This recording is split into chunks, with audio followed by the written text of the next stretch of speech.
Graines de reporters scientifiques. Une série de podcasts sur les enjeux de l'océan réalisés par des élèves francophones du monde entier, en partenariat avec la Fondation Tara Océan, le Centre pour l'éducation aux médias et à l'information, le ministère de l'Éducation nationale et de la jeunesse et l'Agence de l'enseignement français à l'étranger. Le réchauffement climatique nous inquiète tous, la montée des eaux aussi. Lors de l'exposition Visa pour l'image, notre classe était émue devant les expositions Océan d'Alexis Rosenfeld et devant celle de Maëva Bardier.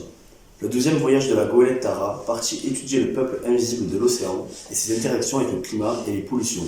Nous nous sommes imaginés prendre part à la prochaine expédition sur la goélette et convaincre l'équipage de nous embarquer avec lui pour étudier combien l'océan est le moteur du climat. Cette approche a été l'occasion de nous interroger. Notre enseignant en SVT nous a proposé de nous former à la fresque du climat et vous l'aurez deviné, nous avons relevé que les activités humaines étaient responsables du réchauffement à cause de 4 éléments: le transport, l'agriculture, l'industrie et les bâtiments. Nous nous sommes intéressés à la carte, montée des eaux, et dès le 14 octobre, un article a attiré notre attention. Des récifs artificiels pouvaient contrer la montée des eaux et restaurer la faune et la flore. Tel était le projet développé à Palavas pour protéger le trait de côte du littoral à l'heure des estimations catastrophiques de la montée des eaux corrélée à la problématique du réchauffement climatique. Nous avons donc décidé de mener l'enquête. Et si les récifs artificiels étaient la solution ? Un récif artificiel est une structure volontairement immergée servant à des études scientifiques et à la protection physique du littoral.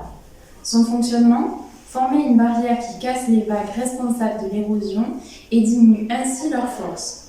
Les Japonais ont été les premiers à les inventer.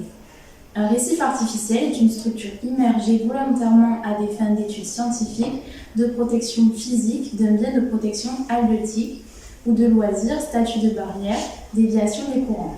Les Japonais ont été les premiers à inventer différentes formes de récifs artificiels. Aux USA, ce sont des pneus qui ont été immergés.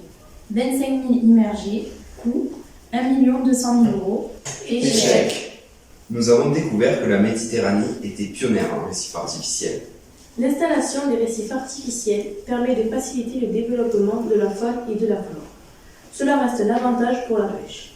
Les récifs artificiels se sont développés dans plusieurs pays vers les années 1980 à partir de plusieurs matériaux différents. L'utilisation de pneus, d'épaves au Sénégal, des matériaux de récupération en Grande-Bretagne, du béton en Italie. Les premiers récifs artificiels arrivent à Palavas en France en 1968 et c'est à Agde qu'une barrière est installée, mais le Japon reste le leader mondial. En effet, sa mise en place permet de faciliter aussi le développement de la faune et de la flore.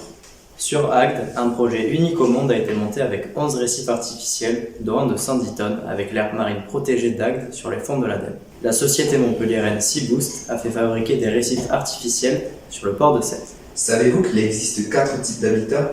Il existe en effet plusieurs habitats avec leurs propres caractéristiques. La première réservée pour les espèces pélagiques, c'est-à-dire qui vivent dans la colonne d'eau. Le second pour les espèces benthiques, pour les poissons et crustacés. Un autre habitat pour la faune et la flore fixée. Enfin, un habitat pour les juvéniles, c'est-à-dire en simplifiant des organismes qui sont à des jeunes stades de développement. Ces différents habitats jouent des rôles fondamentaux de par leur utilité biologique, physique, culturelle et pédagogique. Ces récifs nous protègent et sont notre dernier rempart avant que la mer nous submerge. Il semble que ce soit véritablement donc un outil d'avenir. Les récifs artificiels représentent des outils de gestion intégrée des ressources littorales les plus performantes après la mise en place d'aires marines protégées. En effet, ils sont à nouveau considérés à leur juste valeur grâce au dynamisme de certaines collectivités territoriales. Depuis 2002, de nombreux sites ont été aménagés en récifs, notamment en Languedoc-Roussillon. Les pêcheurs professionnels sont souvent à l'origine de ces projets. D'ailleurs, Nicolas Floch, pour Tara, avait déjà enquêté. En accompagnant les scientifiques à bord de la goélette, il a pu suivre leur expérience ainsi que leurs recherches tout en travaillant sur son inventaire concernant les récifs artificiels. Le but de son projet est de représenter le rôle des paysages et des habitats sous-marins en tant qu'écosystème productif. Grâce à cette enquête, Nicolas Floch a abordé les thèmes problématiques des océans, comme leur réchauffement ou encore leur acidification. Nous avons envie de partager cette expérience et nous nous sommes laissés embarquer à passer un certificat bénévole anti-surf pour accompagner tous les publics à découvrir la mer et à la protéger. Et ainsi semer d'autres graines de reporters. Graines de reporters scientifiques. Une enquête sur les enjeux de l'océan. Retrouvez tous les podcasts audio et vidéo sur la plateforme lesdessous de l'océan.fondationtaraocéan.org.